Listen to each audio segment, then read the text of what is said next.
Hai, halo, salam jumpa pemirsa TVRI Sumatera Selatan dimanapun Anda berada. Senang sekali saya Arya Kasari kembali hadir menyapa Anda dalam podcast TVRI Bicara.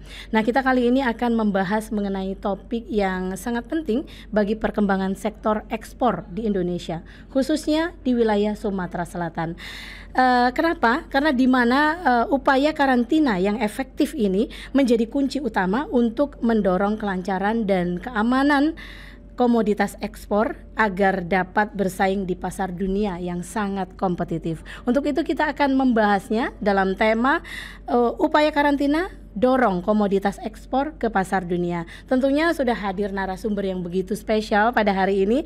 Beliau merupakan Kepala Balai Karantina Hewan, Ikan, dan Tumbuhan Sumatera Selatan, yaitu Ibu Dr. Hewan Sri Endah Ekan dari MSI. Kita sapa terlebih dahulu. Assalamualaikum, apa kabarnya Ibu? Waalaikumsalam. Wah, luar Alhamdulillah baik juga. Ibu Endah ini segar sekali tampaknya. Ini ngurusin masalah balai karantina ya. Mungkin sebagian besar masyarakat Sumatera Selatan belum terlalu familiar dengan balai karantina hewan, ikan, dan juga tumbuhan. Di Sumatera Selatan. Mungkin terlebih dahulu sebelum kita membahas mengenai ekspor nih dari Sumatera Selatan keluar, kita ingin tahu dulu sebenarnya apa sih Bu peran dan tugas dari Balai Karantina Hewan, Ikan, dan Tumbuhan Provinsi Sumatera Selatan ini? Ya, makasih nih Mbak Ayi, kita diundang di sini ya. Jadi kalau kita bicara tentang karantina, kita kita berpayung kepada peraturan perundangan Undang-Undang 21 tahun 2019 dan peraturan pemerintah nomor 29 tahun 2023 tentang karantina hewan, ikan, dan tumbuhan. Di situ disebutkan bahwa karantina ini merupakan sistem pencegahan. Jadi sistem pencegahan masuk, keluar, dan tersebarnya, kalau kita sebutnya ini hama penyakit hewan karantina, hama penyakit ikan karantina, kemudian organisme pengganggu tumbuhan karantina, ya itu yang dibawa oleh, kita sebut lagi nih, karena banyak istilah nih ya. Mungkin teman-teman ini menyebutnya apa nih, sobat pemirsa ya, teman-teman pemirsa TVRI mungkin tidak pengenal ya. Kalau kita ada istilah media pembawa. Jadi ini penyakit-penyakit tadi itu dibawa oleh media pembawa. Nah, media pembawa ini kita sebut ada hewan, ada ikan, ada tumbuhan, dan juga produknya nih Mbak Ai. Jadi tidak hanya hewannya, ikannya atau tumbuhan, juga plus produk-produknya. Nah, inilah yang kita kita lakukan pencegahan. Selain itu di dalam undang-undang ini kita juga diamanahkan bukan hanya ini pemirsa, bukan hanya pencegahan penyakit ya, tetapi juga melakukan pengawasan. Nah, ini pengawasan ini kita seperti kita punya keanekaragaman hayati ya, kita kita punya sumber daya genetik. Mungkin Mbak Ayi pernah tahu ya kalau ada sapi Madura, seperti itu kan, sapi Bali, seperti itu, kemudian domba Garut ya. Dan ada plasma nutfah Indonesia yang patut kita jaga kelestariannya. Nah, itu kita lakukan juga pengawasan. Kalau boleh dikatakan nih karantina seperti bea cukainya flora dan fauna gitu Mbak. Iya. Jadi semuanya ya, termasuk juga kita melakukan pengawasan terhadap pangan dan pakan yang dilalu lintaskan. Jadi ini tadi dari hewan itu ada produk hewan yang masuk pangan, kemudian ada sebagai pakan. Demikian pula dengan produk tumbuhan. Produk tumbuhan juga ada sebagai pangan dan sebagai pakan. Nah, ini kita harus lakukan pengawasan. Jadi kompleks nih Mbak Ayi. Jadi selain pencegahan masuk, keluar, kemudian penyebaran, kemudian juga kita melakukan pengawasan. Gitu. Jadi begitu begitu lebar sebenarnya tugas dari Balai Karantina ini ya Bu ya. Bukan kompleks. Hanya sekedar mengawasi atau ngurusin masalah ekspor impor ya, tetapi lebih dari itu ya Bu ya di Sumatera. Termasuk salah satunya adalah pengawasan sendiri dan kemudian tadi genetik tadi sumber daya genetiknya baik. Jadi di kelas-kelaskan seperti itu ya Bu ya. Baik Bu, seberapa penting Bu peran Balai Karantina ini sendiri dalam melakukan tugas-tugasnya itu tadi. Jadi goalsnya ini nantinya apa? Ya. Jadi Mbak Ayi, kita ini mungkin saya perlu sampaikan nih kepada Mbak Ayi dan juga mungkin pemirsa TVRI dimanapun berada, bahwa karantina ini kita bertugas itu di tempat-tempat yang kita sebut dengan tempat pemasukan dan pengeluaran yang ditetapkan. Itu istilah memang ada di undang-undang, di aturan kita ya. Mana aja nih contohnya ya? Kalau di Sumatera Selatan kita ada di pelabuhan laut, ada di Bumbaru, kemudian kita bertugas juga di bandara, SMB, kita ada di situ. Kemudian di Tanjung Api-Api, kemudian di kantor pos. Nah kita ada, karena disitulah tempat-tempat terjadinya lalu lintas, ya. Jadi ketika ada di sana, ngapain sih karantina di sana? Nah, ketika kita bicara ekspor, maka kita karantina adalah tempat yang paling akhir. Karena untuk ekspor kan berarti kita keluar ya. Nah, kita adalah tempat penjaminan terhadap kesehatan, keamanan komoditas yang kita ekspor itu yang paling akhir. Nah, jadi ketika paling akhir tentu saja kita harus bisa melakukan verifikasi ya terhadap kesesuaian persyaratan-persyaratan yang ada. Kalau kita bicara ekspor nih. Nah, lalu kalau kita bicara terkait dengan impor, terkait dengan impor, kita karantina adalah yang paling pertama, ya. Kita yang paling pertama menerima itu komoditas, karena kan pasti dilalu lintaskan, dimasukkan melalui pelabuhan laut, kemudian melalui bandara, Jadi Mbak Ayi kan bisa membayangkan itu memang peran karantina seperti itu, Dan pada saat kita ekspor, maka nanti mungkin di selanjutnya itu nanti itu adalah kita terbitkan sertifikat penjaminan. Oh, ada sertifikat juga. Iya, kita menerbitkan itu. Dikeluarkan, itu seperti jaminan ya. Jadi kita menerbitkan jaminan terkait dengan keamanan dan kesehatan dari produk-produk yang diekspor. Impor gimana? Sama. Nah, ketika kita cek, kita terbitkan juga. Nah, bagaimana dengan antara area yang domestik nih ya? Kan bisa nih misalnya dari Jakarta masuk ke Sumatera Selatan begitu ya, pemirsa. Nah, sama. Itu kami pun atau dari Sumatera Selatan menuju ke Bangka atau ke Jakarta begitu ya, sebaliknya. Nah, itu kita juga menerbitkan sertifikat. Nah, jadi kita cek sekali lagi supaya aman dan tidak terjadi masalah. Nah, kenapa saya katakan begitu nih peran ini ya? Ketika kita ekspor, negara-negara tujuan ekspor tuh Mbak, itu biasanya kan rewel. Mereka itu menentukan persyaratan-persyaratan teknis. Beda-beda. Katakan misalnya kita mau ekspor kopi, kita ekspor kopi ke Jepang, kita ekspor kopi ke Australia, itu beda-beda. Jepang maunya bebas residu isopropyl misalnya, lalu Australia misalnya bebas mikotoksin misalnya. Nah, itulah yang harus kita cek. Baik. Nah, kalau untuk di Indonesia, khususnya di Sumatera Selatan nih, sebenarnya negara-negara tujuan ekspor ini apakah memang sudah terdata hanya negara misalnya negara Amerika seperti itu, atau bisa meluas lagi ke negara-negara lain? negara-negara mana saja biasanya, Bu?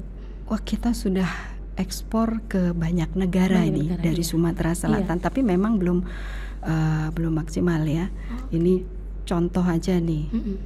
Ini kalau dari Sumatera Selatan sendiri, ini ada ke Amerika Serikat, ke Cina, kemudian juga Afrika Selatan ya. Semua negara ini kita. Banyak, ya. Hampir di 5 benua ada ya, Bu ya? Kalau ya. Banyak ya, termasuk. Banyak itu. Banyak. Nah, kalau untuk komoditasnya sendiri, komoditas ekspor yang dari Sumatera Selatan apa saja biasanya yang dikirim ke negara-negara itu? Ada kelapa, ada sawit, kelapa sawit, kemudian juga kelapa, kopi. Ya, kopi. Ini kopi Sumatera Selatan. Iya, betul. Terkenal kan, kopi. Kemudian karet lempengan, karet juga banyak produksi. Kemudian itu untuk tumbuhan ya. Kalau untuk hewan memang sampai saat ini belum ada. Belum ada. Kalau hewan ini kita punya sarang burung walet, tetapi masih dalam bentuk mentah, masih dalam bentuk kotor dan dikirim ke luar provinsi ya, dari ke Jakarta untuk diolah. Dan nanti dari Jakarta yang melakukan ekspor. Kemudian kalau kita ngomongin masalah ikan ya, itu kita punya ikan botia, ikan kuhli loach ya. Nah, ini semuanya juga kita ekspor dengan tujuan Singapura, Belgia, Prancis, Thailand, Jepang. Nah, ini banyak ini potensi Sumatera Selatan sebenarnya kalau untuk ekspor. Kalau produk unggulannya tadi ya di kopi ya salah satunya. Nah, kalau kita bicara produk unggulan ini Mbak Ayi ya, kalau produk unggulan Sumatera Selatan kita lihat dari data BPS nih. Kalau data BPS kita ada sapi, ayam, telur, daging unggas, ya. Kemudian ikan sendiri ada ikan nila, ikan patin, dan kemudian tumbuhan ini kelapa sawit, karet, kopi, kelapa ya. Tapi yang paling tinggi ini kelapa sawit ya. Kalau kelapa sawit. Iya, kelapa sawit itu dalam berbagai bentuk. Nah, ini memang ada beberapa di antaranya ini memang sudah masuk ya di laporan di karantina. Tetapi mungkin ada komoditas yang memang perlu digali lagi. Baik, paling tidak balai karantina ini menjaga legalitas dari produk-produk unggulan yang ada di Provinsi Sumatera Selatan seperti itu ya, Bu ya. Baik, nah contoh kasus saja kopi nih. Kopi kita ini kan terkenal sekali, Bu. Lahat, Pagar Alam nih ya yang memproduksinya Kota Pagar Alam dan Kabupaten Lahat. Tetapi orang masyarakat luas itu lebih mengenalnya malah kopi dari provinsi tetangga gitu ya. Padahal dari Sumatera Selatan dikirim ke sana seperti itu. Kemudian di sana yang mengekspor seperti itu ya, Bu? Atau prosesnya gimana? Iya, memang kalau kita bicara ekspor nih sebenarnya setelah kita lihat-lihat ya, kita inventarisir apa sih sebenarnya permasalahan yang dihadapi oleh kawan-kawan eksportir kita. Itu kan tidak hanya sekedar pemenuhan persyaratan teknis sebenarnya. Juga masalah kos, ya kan?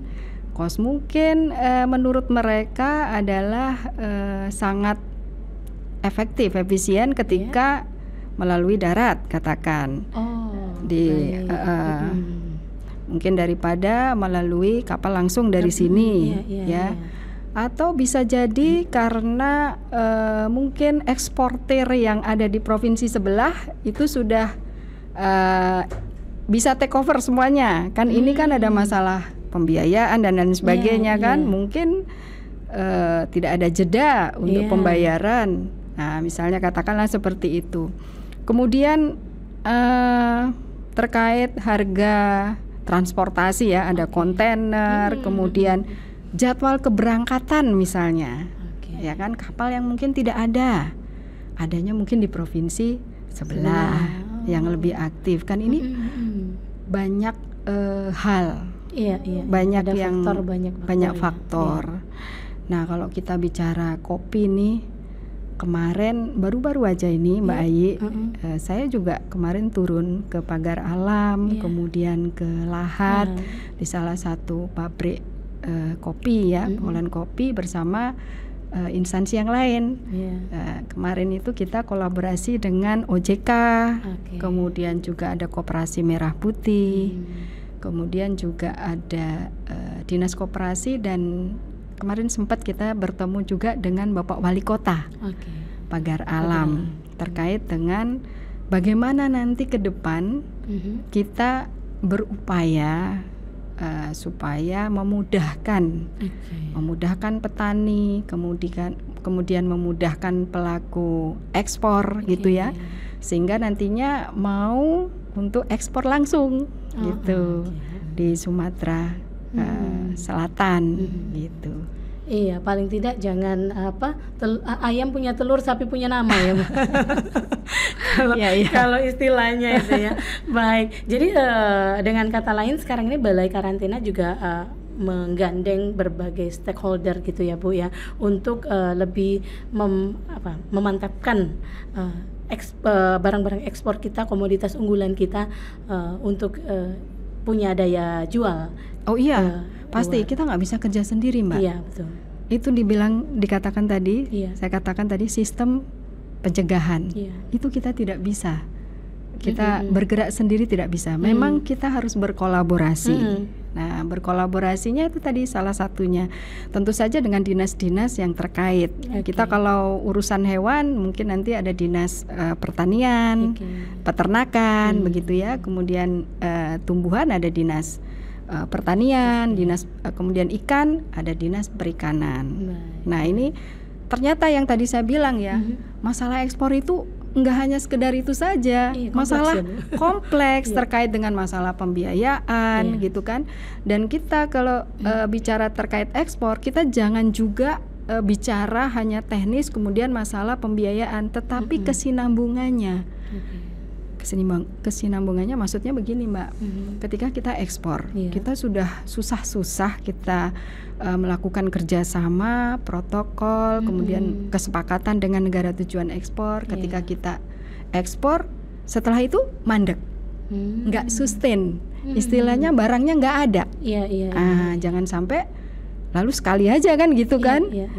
Tuh kalau orang Jawa bilang tuh nggak nyucuk gitu sama apa yang effort yang sudah kita diupayakan dari awal gitu. Karena kan nggak mudah gitu untuk masuk ke negara tujuan. Nah itu tadi karena masing-masing negara itu memiliki persyaratan teknis yang mereka tetapkan. Dan itu wajar-wajar aja. Betul. Nah kalau sejauh ini konsisten nggak sih Bu, komoditi ekspor yang kita kirimkan dari Sumatera Selatan ke beberapa negara ini? Konsisten nggak? Maksudnya ada terus gitu barangnya? Iya, relatif seperti itu. Ini kita baru-baru aja kalau di Sumatera Selatan ini paling banyak ini komoditas tumbuhan nih. Pertanian ya. Di pertanian. Pertanian banyak. Memang tempatnya ya, seperti kelapa, kemudian yang tadi ya kopi dan lain sebagainya. Nah ini contoh aja ada beberapa. Kemarin tuh baru aja kita ekspor perdana kerang darah. Kerang darah. Iya, kerang darah. Nah, memang di Sumatera Selatan ada ya Bu? Ternyata banyak. Ternyata banyak. Nah ini yang nantinya akan kita coba gali untuk potensinya. Nah ini nanti yang akan kita coba.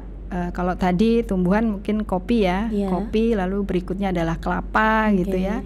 Nah nanti untuk ikan kita kerang darah, kita coba eksplor lagi dan kita pastikan bagaimana ininya. Kalau kerang darah yang biasanya kan dari provinsi lain sudah aktif gitu ya di daerah Sulawesi, di Kepulauan Sulawesi. Nah ini ternyata ada, kan itu mudah itu kerang. Nah, di daerah mana Bu kalau boleh tahu? Kalau di Sumatera Selatan? Wah ini kabupaten mana? Iya, saya kalau kerang ini mana ya, kemarin saya lupa ya. Tetapi kalau ikan ini banyak ya. Relatif kalau saya rasa itu ada di semua ya. Daerah ya mungkin ya, Banyuasin seperti itu ya. Banyuasin. Iya, Banyuasin. Banyuasin. Iya, memang Banyuasin ini kayaknya memang Kalau kabupaten Banyuasin yang memang potensi pertaniannya memang potensi ini, ya. Iya. Di situ ada sawit, Iya. kelapa, kopi. Betul. Ya, kemudian sarang burung walet pun, rumah walet banyak juga Di di sana. Banyuasin. Oh iya. Ya. Jadi memang produk-produk komoditas kita ini ternyata bukan hanya kopi saja dan sawit atau karet ya yang terkenal. Banyak ya. Banyak. Tadi kata Ibu Endah bilang untuk peternakan belum ada ya, Bu? Peternakan memang belum ada. Oke. Yang terlapor, terrekod untuk ekspor melalui langsung Sumatera Selatan. Tetapi kita menyokong bahan bakunya. Oh. Ya, Seperti sarang burung walet tadi. Okay. Nah, karena ini ekspor ke China. Nah, pabrik pengolahannya ada di Jakarta. Baik. Nah, kecuali memang Sumatera Selatan, pemerintah Sumatera Selatan ini sudah ada eksportir yang membuat atau membuat pabrik pengolahan atau pencucian sarang burung walet, maka bisa. Baik, sebenarnya ekspor. Peluang bisnisnya juga cukup besar ya, Bu ya? Baik.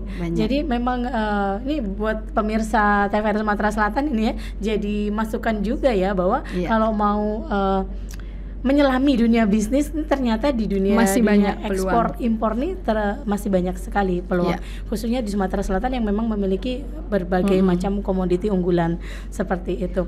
Nah, Bu, kalau sekarang ini negara-negara tadi seperti tujuan ekspor yang paling sering menerima komoditi dari Sumatera Selatan yang paling konsisten itu negara mana? Tuh, negara mana nih? Ini karena terlalu banyak ya. Iya. Cina. Oh, Cina. Iya. Itu yang masih konsisten ya menerima Cina. komoditi Tetapi unggulan. gini ya Mbak Ayi, kalau menembus pasar Cina ini nggak mudah. Iya, betul. Nggak mudah. Betul. Ya, karena ketat. Ya, karena jadi kalau negara-negara tujuan ekspor itu biasanya menerapkan peraturan-peraturan atau menerapkan banyak regulasi yang dia bertahap. Ya, karena mereka harus ngelihat asalnya dari mana. Itu yang kita kembangkan, yang kita sebut dengan ketertelusuran itu, Mbak. Nah, kita karantina juga punya itu peran ke situ. Ya, kita ada peran untuk penerapan ketertelusuran. Ada di pasal 77 Undang-Undang 21. Nah, kita harus meyakinkan bahwa yang komoditas yang kita ekspor itu asalnya dari mana, ya, kemudian diproduksinya seperti apa. Jangan sampai kita produksi dengan bahan-bahan kimia yang dilarang, katakanlah seperti itu kan. Nah, pentingnya lagi, kenapa kita harus menjamin itu ya, supaya barang ketika ada ketidaksesuaian, nah dari negara tujuan ekspor katakan, oh ini ada kandungan residu. Oh ini masih ada kumannya, ada kutunya. Kemudian dicek masih kandungan residu logam. Misalnya seperti itu, nanti dikembalikan. Nah, kalau dikembalikan di kami ya bisa dimusnahkan, di sana dimusnahkan. Nah, inilah satu lagi peran karantina di situ, Mbak, untuk ekonomi juga kan gitu. Meningkatkan ekonomi di Indonesia ya. Sekarang bayangkan aja kalau komoditas kita ternyata tidak sesuai, ya, kemudian dimusnahkan, ditolak, itu kan kosnya udah berapa besar? Tinggi itu. Itu pernah kejadian nggak, Bu? Pernah, beberapa kali pernah, tetapi kalau di Sumatera Selatan tidak pernah ya. Saya rasa sepertinya tidak pernah. Baik, kalau di Sumatera Selatan ini lalu lintas ekspornya sendiri gimana, Bu? Apakah memang setiap bulan selalu ada atau gimana? Rata-rata iya, setiap bulan ada. Setiap bulan ada. Ya, ada. Oke, nah mungkin bisa dijelaskan juga, Bu, proses dari pengiriman komoditi ekspor gitu ke luar negeri, proses dan regulasinya. Ini tadi belum disentil secara ini ya, Bu ya. Ini seperti apa, Bu, regulasi dan prosesnya? Apakah sulit gitu dari awal gitu ya, dari awal? Jadi gini, Mbak, ketika kita akan melakukan ekspor ke sebuah negara, maka kita harus tahu dulu negara mana tujuan ekspornya. Misalnya kita mau ke Cina, ya. Nah, di Cina itu kita pelajarin dulu persyaratan tujuan, persyaratan teknis yang diterapkan oleh Cina yang diminta apa. Oke.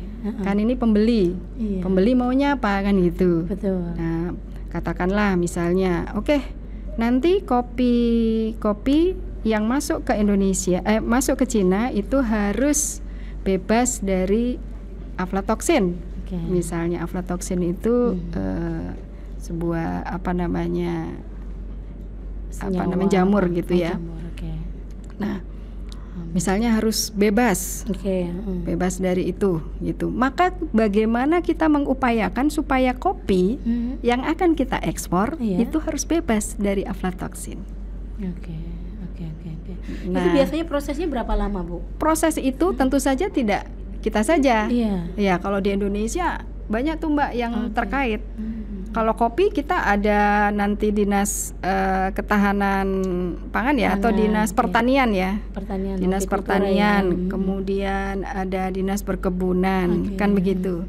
Yang menjamin keamanan pangan kita ada dinas ketahanan pangan, ada OKKPD, ya. Kemudian baru nanti di kita terbit phytosanitary certificate. Nah, jadi memang rentetannya panjang dan harus tersertifikasi. Harus. Dan jangan lupa Mbak, ketika mau melakukan sertifikasi itu kita kan harus ngecek juga. Ya kan, melakukan pemeriksaan itu juga melakukan pemeriksaan laboratorium kan gitu. Dan laboratorium kita ada laboratorium Sumatera Selatan kita memiliki, dan ada beberapa ruang lingkup yang sudah terakreditasi. Kalau tidak, nanti kita rujuk ke Sumatera Utara. Kita ada balai besar Mbak di Sumatera Utara. Nah, nanti kalau sebagai rujukan yang standar kita itu ada di Balai Uji Standar Karantina Hewan, Ikan dan Tumbuhan yang ada di Jakarta. Jadi memang prosesnya seperti itu. Jadi lama ya Bu ya? Ya lama, karena kadang-kadang ya itu, ketika kita akan memenuhi persyaratan itu kan tidak mudah, apalagi teman-teman eksportir ini kadang-kadang ini masih menggunakan pola-pola lama ya kan. Pola-pola ya sudahlah, biasanya juga ekspor biasanya aman-aman aja gitu. Nah, itulah yang kadang-kadang menimbulkan mungkin ya karena capek dengan proses itu ya teman-teman eksportir. Jadi mencari jalan pintas seperti itu. Dengan itu bisa, Bu. Bisa saja terjadi kan? Bisa saja terjadi, tapi susah ya. Susah juga. Sulit. Karena pengalaman ini ketika kita ekspor pasti nanti harus ke karantina, kemudian ke bea cukai gitu. Jadi meminimalisir yang ilegal tadi ya Bu ya. Ya kalau ilegal juga lewatnya ya kita ada di sana ya. Kita ada di ini. Karena beberapa kali ada informasi dan berita-berita yang masuk adalah penyelundupan benih-benih benur misalnya. Itu kan sering sekali sampai berapa ton gitu Bu ya. Ya mungkin ya di wilayah Sumatera Selatan, di beberapa wilayah Sumatera Selatan. Nah, ini gimana kalau memang sudah kejadian nih, kasus ini sudah ditangani oleh pihak-pihak hukum. Peran dari Balai Karantina ini sendiri seperti apa nih Bu? Kami juga punya tim penegakan hukum. Kami punya, kami juga punya intelijen. Baik. Kami punya. Jadi memang Mbak Ayi, ketika kita Bapak Ibu masyarakat yang akan melalu lintaskan, itu memang wajib lapor kepada kami. Kami ada di semua tempat pemasukan dan pengeluaran, di bandara, di pelabuhan dan lain sebagainya. Ketika tidak lapor, nah lalu ketika terjadi kayak tadi penyelundupan, dan tentu saja kalau penyelundupan kan ketemunya itu di tempat pemasukan toh. Katakan misalnya dari sini menuju ke Jakarta, di Jakarta kena tanpa sertifikat nih, misalnya tidak ada sertifikat karantinanya, maka kena di sana. Nah, apa tindak lanjut Sumatera Selatan? Tentu saja kita berkoordinasi dengan teman-teman Jakarta ataupun teman-teman tujuan ya. Tujuan itu untuk datanya lalu kita memang telusurin. Ini dari mana dan kita lakukan pembinaan ya. Kalau misalnya memang itu tidak tahu, kita bertahap ya. Jadi kalau tidak tahu, kemudian kalau misalnya sudah kita kasih pembinaan lalu ternyata melakukan pelanggaran, akan terkena sanksi. Sanksinya nggak main-main loh itu. Karena di undang-undang itu 10 miliar ya, 10 miliar sampai yang terkecil 2 miliar. Ya, dan penjara 10 tahun dan 2 tahun. Itu ada di undang-undang. Jadi itu penegakan upaya hukumnya ya Bu ya. Nah kalau untuk komoditinya sendiri, kalau sudah tahu nih ini hasil penyelundupan, ini diapakan, dikemanakan seperti itu? Dimusnahkan. Kalau misalnya tidak ada, jadi di aturan kita itu kalau tidak disertai sertifikat, itu maka dilakukan pemusnahan.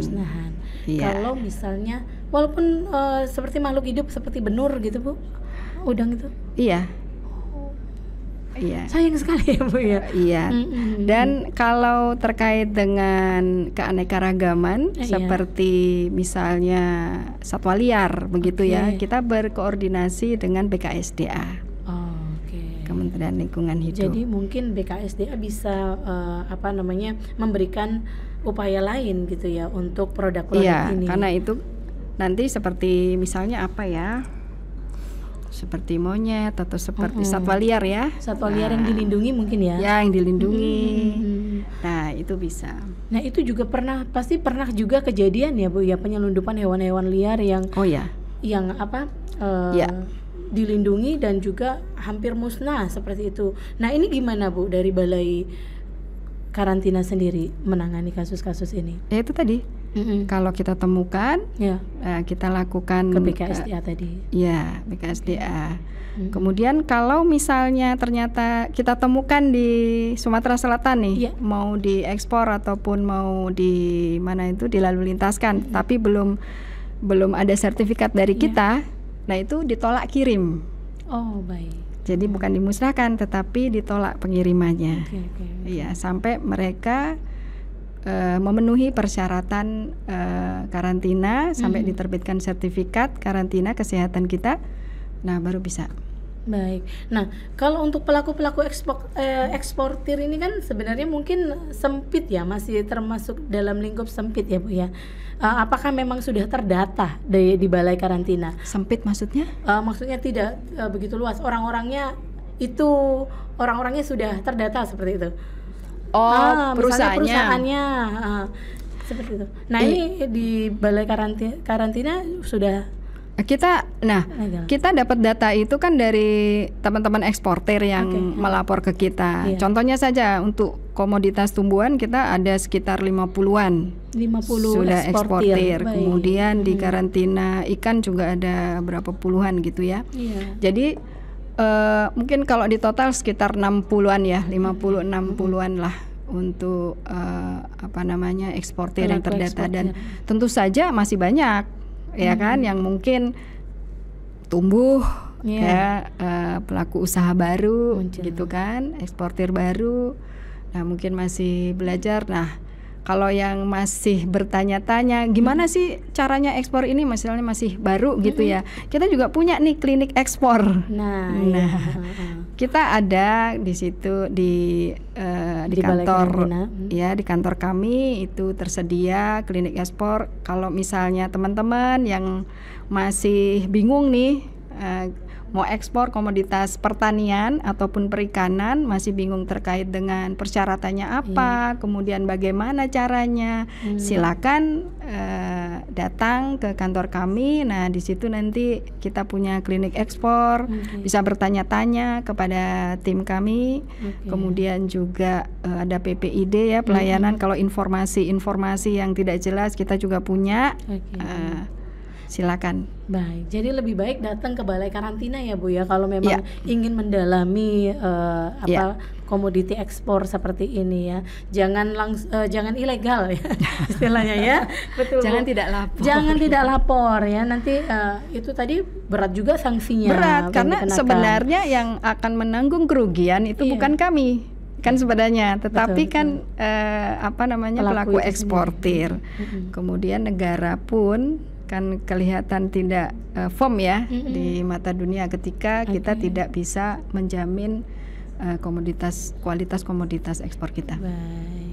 Nah, Bu, sejauh ini ya Balai Karantina kolaborasi antara Balai Karantina dengan misalnya para petani, kemudian para nelayan, sumber produsen dari komoditas ekspor itu sendiri seperti apa, Bu, saat ini? Sekali lagi kita tidak bisa sendiri, Mbak Ayi ya. Kita harus berkolaborasi, berkoordinasi dengan mereka produsen, tetapi melalui dinas-dinas yang terkait. Nah, kalau kami kan di Sumatera Selatan ini adalah instansi vertikal, ya. Kita tentu saja harus berkolaborasi dengan pemerintah daerah yang membidangi masing-masing, yang memiliki kewenangan di bidang kesehatan hewan, kemudian kesehatan tanaman, ya, kemudian juga kesehatan ikan. Ini ada dinas ikan gitu kan, kemudian dinas pertanian. Nah, kemudian kita juga kalau terkait dengan keamanan pangan itu ada kita kolaborasi dengan BPOM. Nah, ya jadi memang paling enak tuh kita berkolaborasi, Mbak. Sehingga dari hulu, kalau kita kan di hilir ya, kita di ujung. Tetapi bukan hanya sekedar di ujung saja, karena ketika kita menandatangani sertifikat itu adalah bentuk sebuah tanggung jawab. Iya, betul. Tidak, ini tanda tangan kami di sini yang penandatangan sertifikat itu ada kalau untuk hewan dokter hewan karantina. Ya, kemudian kalau untuk ikan ada ahli-ahlinya ya, kemudian juga tumbuhan juga ada ahlinya. Nah, itu tidak hanya sekedar tanda tangan, tetapi memiliki makna beban moral, sebuah tanggung jawab. Iya. Nah, tentu saja ketika itu sudah terbit sertifikat, itu harus bisa tertelusur kan, asalnya dari mana, kondisi kesehatannya bagaimana, keamanannya bagaimana. Nah, ketika ada masalah di negara tujuan ekspor, kita bisa menelusurinya dan kita bisa melakukan perbaikan. Baik. Tapi kalau di Sumatera Selatan belum ada ya, seperti kata Bu Endah tadi katakan. Ya. Selwa tidak ada ya. Nah, baik Bu, ini kan tugas-tugas dari Balai Karantina ini begitu kompleksnya. Tantangan yang tantangan utama yang paling sering dirasakan dalam menangani kasus-kasus menangani atau ya katakanlah memperlancar jalannya ekspor impor di wilayah Sumatera Selatan ini apa? Di Sumatera Selatan. Oke, ini saya mungkin di Indonesia juga secara general bisa. Kalau bicara secara umum ya, karena saya baru 2 bulan di sini ya. Sebenarnya potret yang saya lihat itu secara general itu memang kita pertama regulasi ya. Ya, kita regulasi memang banyak regulasi yang memang masih tumpang tindih ya. Tetapi itu sebenarnya tidak menjadi masalah utama ya. Kita akan membawa, nah dengan adanya tantangan seperti itu, kita akan membawanya dengan beriringan bersama kan begitu. Karena sebenarnya dari karantina to hilir, kemudian yang dinas, kemudian juga ada kementerian yang lain adalah di hulu, itu sebenarnya harusnya berkesinambungan begitu kan. Itu kan semacam mata rantai, ya kan, mata rantai ketika kita sudah pastikan dan mereka berada melakukan pembinaan itu. Nah, itu tantangan regulasi ya. Dan yang kedua adalah terkait dengan pelaku usahanya sendiri. Nah, itu yang masih ada pemikiran seperti ini, biasanya juga diekspor gini-gini tidak masalah, begitu kan? Sudah nganggap enteng gitu ya. Tidak masalah itu kan, kenapa sih harus dilakukan ini gitu. Sementara negara tujuan ekspor itu peraturan itu regulasinya berubah-ubah terus, iya. Dan mereka ya semau-mau mereka ya. Itu saya rasa tidak ada masalah sih, karena itu hak-hak sebuah negara ya, namanya pembeli kan. Iya, betul. Apalagi kalau dikaitkan dengan perdagangan internasional. Ketika mereka juga mungkin ada komoditas-komoditas yang memang mau dibarterkan, mau masuk ke negara kita, dan ketika kita ekspor begitu ya, mereka bisa saja kan. Betul. Mereka bisa saja barter seperti itu. Nah, ya tantangannya itu, walaupun kita sebagai negara anggota WTO ya, kita ketika dalam perdagangan itu kita terkena aturan tidak boleh berdasarkan hal-hal di luar daripada ilmiah, alasan ilmiah, ya kan? Contoh misalnya begini, saya tidak mau menerima barangmu karena di kami sudah suplainya oversupply. Nah, katakan seperti itu, tidak boleh itu melakukan hal seperti itu. Jadi memang harus berdasarkan kajian ilmiah, berdasarkan analisis risiko. Mengarahnya adalah ke kesehatan lingkungan, kesehatan hewan, kesehatan manusia. Contoh, katakan misalnya seperti kopi tadi ya, ekspor kopi ke Jepang. Jepang menginginkan harus tidak ada kandungan residu pestisida isoprokap. Nah, itu mau Jepang, karena Jepang mungkin sudah memiliki kajian-kajian bahwa itu akan membahayakan kesehatan, dan mereka sudah menerapkan ambang batasnya ya, berapa maksimalnya, tidak boleh melebihi itu. Misalnya seperti itu. Jadi tidak boleh Jepang misalnya, saya tidak akan menerima kopi Indonesia karena kopi saya sudah banyak misalnya. Itu nggak boleh begitu.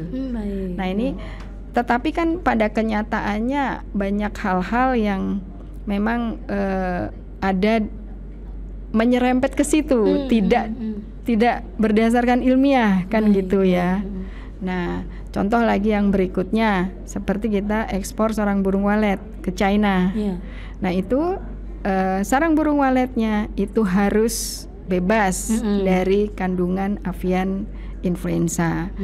Walaupun sebenarnya ya tidak ada masalah ketika tidak ada manusia yang sakit tertular avian influenza gara-gara makan sarang burung walet kan gitu. Tetapi itu sah-sah aja. Sah-sah aja. Nah, itu kita mengikuti saja. Baik, jadi dengan kata lain ini sebenarnya permintaan ekspor itu adalah permintaan dari negara. Persyaratannya. Iya. Nah, kalau tentu saja kalau teman-teman nanti yang mau melakukan ekspor kan tentu saja harus memastikan dulu kan sudah ada buyer apa tidak, kemudian di sana persyaratannya apa sih gitu kan. Nah, kita sudah punya sih sebenarnya karantina ini, kita memiliki daftar jenis persyaratan-persyaratan teknis dari negara-negara tujuan ekspor ya, untuk beberapa komoditas kita sudah punya beberapa. Nah, itu kita bisa sampaikan, dan kita karantina juga sudah membuat pondasi memayungi itu dengan regulasi-regulasi bagaimana untuk memenuhi persyaratan negara tujuan ekspor. Kita juga punya. Baik, nah Bu, ini menarik ya sebenarnya. Nah, ini kan sekarang ini seiring dengan berbagai kemajuan teknologi yang ada saat ini. Ini ada nggak inovasi teknologi yang dilakukan oleh Balai Karantina khususnya ya? Tentunya tujuannya untuk mempercepat proses atau regulasi ekspor impor. Iya.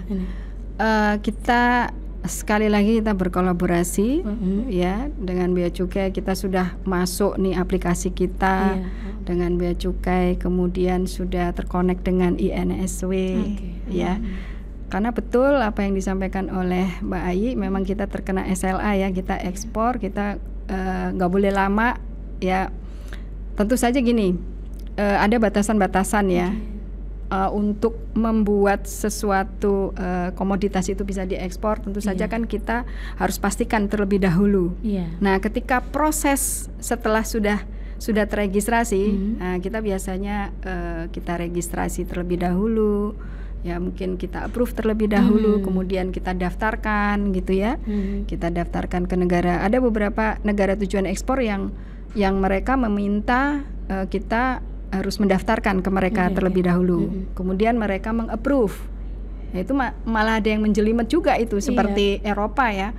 Eropa, Cina itu sama itu. Negaranya di-approve dulu. Jadi mereka datang, mereka menanyakan kepada kita, regulasi kamu tentang ekspor seperti apa? Nah, gitu. Setelah negaranya di-approve, disetujui, maka mereka baru menyasar mengaudit eksportirnya. Jadi ini bertahap. Nah, ketika nanti sudah di-approve, sudah bisa ekspor, baik negara kita, kemudian baik eksportir kita. Nah, pada saat ekspornya itu kita sudah aplikasinya sudah nge-match nih dengan bea cukai, ya, dengan KL yang terkait di pelabuhan. Kalau sejauh ini sudah ada pelatihan atau pembinaan yang dilakukan, Bu, dari Balai Karantina untuk para eksportir di Sumatera Selatan? Iya. Jadi kita ini melakukan bimbingan teknis ya, itu banyak sekali dan ada secara umum, kemudian ada juga yang secara khusus, misalnya per komoditas, misalnya untuk ekspor sarang burung walet, nah ekspor kopi. Nah, kemudian ekspor kelapa, karena masing-masing kan berbeda komoditasnya. Nah, kemana tujuannya itu ada. Termasuk yang diikuti oleh 60 para eksportir yang sudah terdata di database Balai Karantina ya, Bu ya. Iya, dan nanti rencana dalam waktu dekat kami juga akan melakukan sosialisasi. Kita bekerja sama juga. Nanti kita kemarin sudah ngobrol dengan Kepala OJK, kemudian Kadis ya, Kadis Koperasi. Nah, termasuk kopi ini, karena kopi ini nanti akan menjadi pilot project. Nah, untuk ekspor biar langsung dari Sumatera Selatan. Nah, ini bersama instansi yang terkait, nanti sudah tidak melalui provinsi tetangga lagi kita upayakan. Baik. Nah, kalau untuk kopi, negara mana nih yang paling tertarik dengan kopi Sumsel? Rasanya banyak ya. Banyak. Yang senang dengan kopi Indonesia itu kan banyak ya, Bu? Banyak. Apalagi kopi sudah menjadi lifestyle ya, Bu ya? Iya. Yang nggak suka kopi jadi suka juga ngopi. Contohnya saya. Oh gitu. Kalau Ibu suka kopi apa, Bu? Sebelumnya saya bukan pecinta kopi. Ini gara-gara kemarin dibuatkan nyicip Robusta. Kopi Arabica ya. Oh, Arabicanya. Ya, kalau Arabica ini serasa kita tidak minum kopi, tetapi minum jus buah ya. Oh, jadi Arabica ya, baik. Berarti kalau Arabica itu yang ketinggiannya di 1.500 kaki lebih ya. Oke, itu di Pagar Alam kalau nggak salah ya. Betul sekali. Nah, baik Bu, selain ekspor ini, apakah Balai Karantina juga menangani komoditi untuk impor? Oh ya, jelas. Tadi di awal saya juga sudah sampaikan bahwa kita tidak hanya sekedar ekspor saja, tetapi impor juga. Nah, kalau diimpor kita garda terdepan nih. Jadi pertama kali kita memastikan komoditas yang masuk ke Indonesia itu aman. Ya. Itu kita pertama kali. Nah, kalau untuk impor regulasinya seperti apa? Kita nih kan yang nentuin kan bagaimana komoditi dari negara lain untuk masuk ke Indonesia. Ini paling banyak Indonesia nih apa nih, Bu? Tentu saja kita banyak banget, kita masih banyak banget ya, Bu. Iya, baik-baik. Iya. Tentu saja ya sama sebenarnya dengan negara lain terapkan itu. Kita kalau misalnya mau ada yang produk susu ataupun produk daging mau masuk, ataupun hewan pun, sapi kita masih impor sapi ya ke Indonesia dari negara Australia, kemudian dari negara Eropa dan lain sebagainya. Tentu saja kita harus buat regulasi ya, persyaratan-persyaratan itu, dan peran karantina itu sebagaimana pasal 6 Undang-Undang 21 kita melakukan analisis risiko terlebih dahulu. Jadi komoditas yang akan masuk yang pertama kali dan dari negara yang pertama kali ya, kita tidak terdeteksi sebelumnya. Nah, itu kita lakukan analisis resiko. Nah, analisis resiko ini lama. Ya, karena kan kita harus cek dulu, kita harus tahu dulu asalnya bahan baku itu dari mana. Sama seperti yang Cina lakukan, Eropa lakukan terhadap produk-produk kita gitu kan. Asalnya susu itu diambil dari mana? Apakah susu itu dari sapi perah yang memang berasal dari katakan dari Australia? Ataukah sapi perahnya ternyata bukan dari Australia misalnya kan, dari negara lain. Nah, itu kan sudah berbeda apa namanya status, situasi, kondisi negaranya. Ada penyakit-penyakit yang memang harus diwaspadai oleh kita. Baik. Nah, kalau sejauh ini kita paling banyak menerima impor dari negara mana ini, Bu? Sejauh ini untuk Sumatera Selatan deh. Kalau impor kita tidak ada ya. Impor ada. itu tercatat di kita itu hanya impor ada ya. Ada tumbuhan ada. Sorry. Tumbuhan ada, tapi kalau hewan tidak ada. Ya, hewan hanya satu, yaitu pakan. Pakan hewan kesayangan. Ya. Kalau tumbuhan tadi apa, Bu? Tumbuhan kacang. Kacang. Justru kita menerima impor dari negara lain ya. Dari negara mana itu, Bu? Iya. Itu dari negara Cina dan India. India.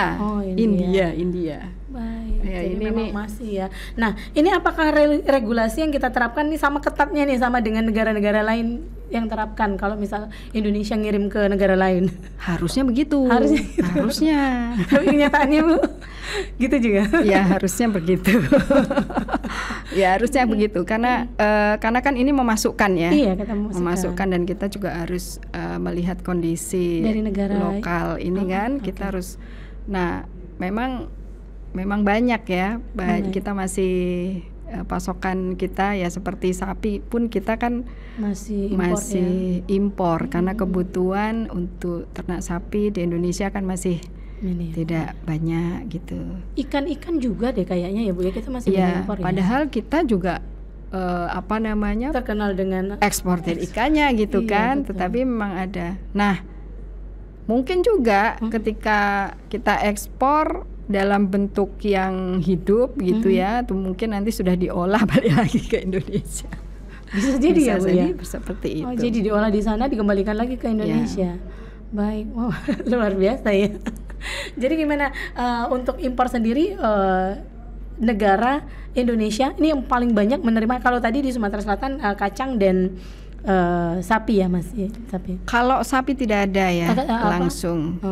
Ya, kalau sapi itu ada di Lampung. Ya, masuknya lewat Lampung, kemudian lewat Priok. Nah, ini selain kacang apa ya? Selain kacang, apakah hanya produk itu saja? Rempah-rempah. Rempah. Iya, rempah kita masih terima impor juga ya, Bu? Masih terima. Padahal kita punya sumber daya alam yang luar biasa ya untuk rempah ya.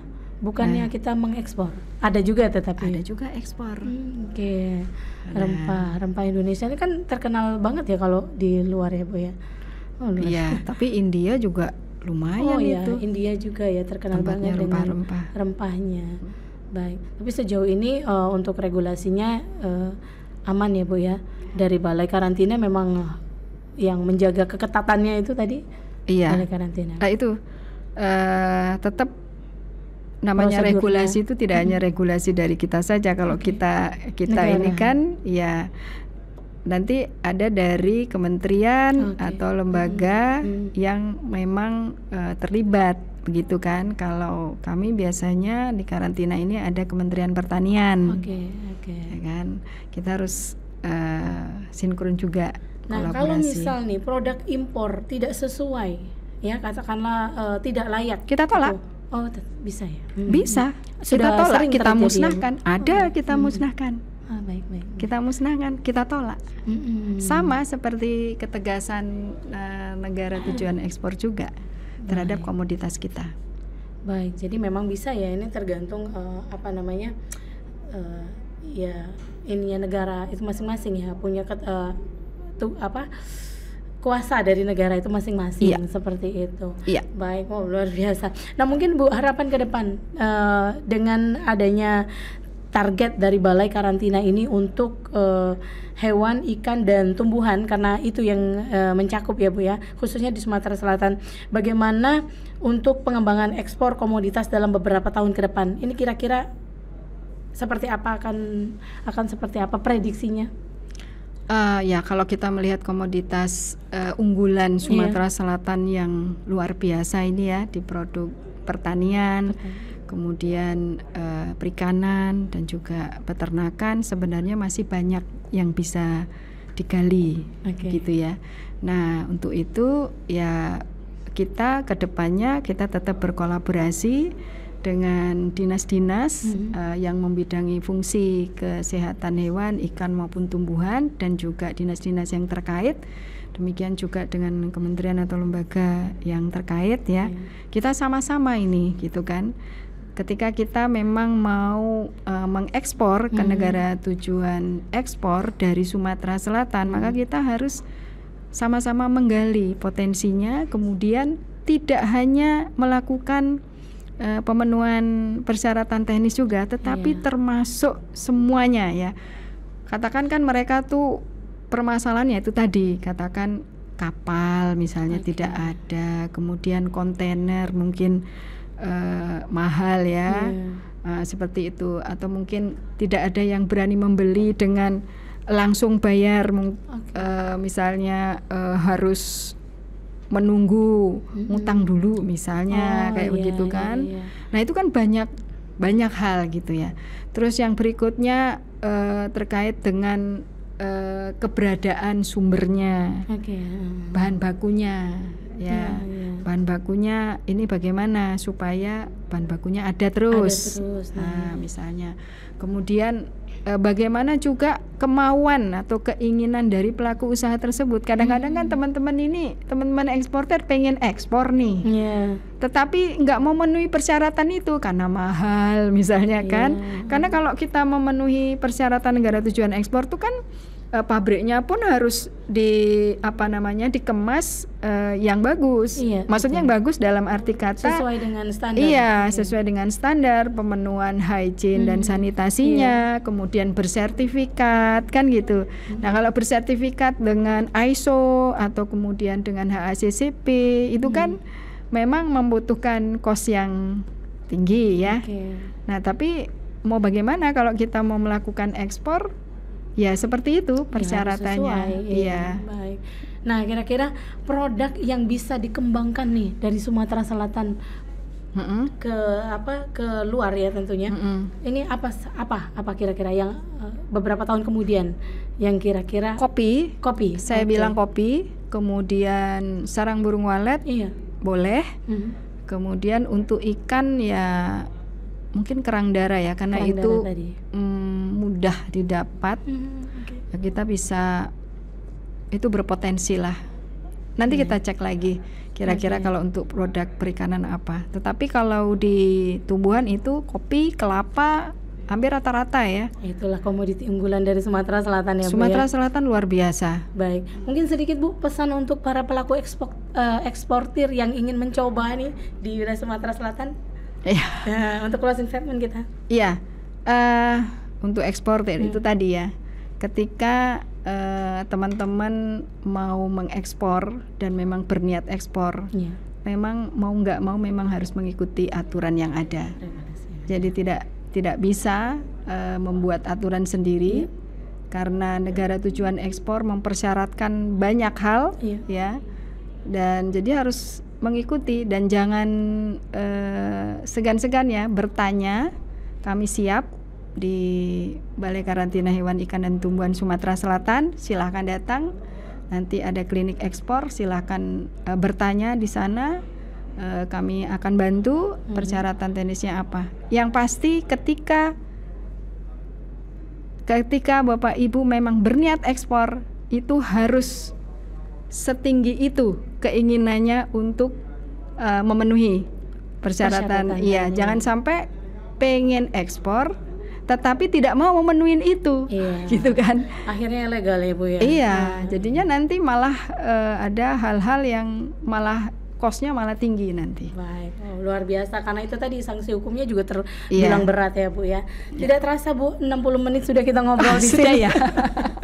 Bu Sri Endah, terima kasih atas kehadirannya ke studio podcast TVRI, dan tentunya semoga tayangan ini bermanfaat untuk pemirsa di rumah, bagi para pelaku-pelaku eksportir, baik yang sudah berjalan maupun yang baru-baru ini ya Bu ya, dan semoga tayangan ini bermanfaat untuk Anda. Akhirnya saya Reka Sari mewakili kerabat kerja TVRI Bicara undur diri, sampai jumpa di lain kesempatan. Terima kasih Bu.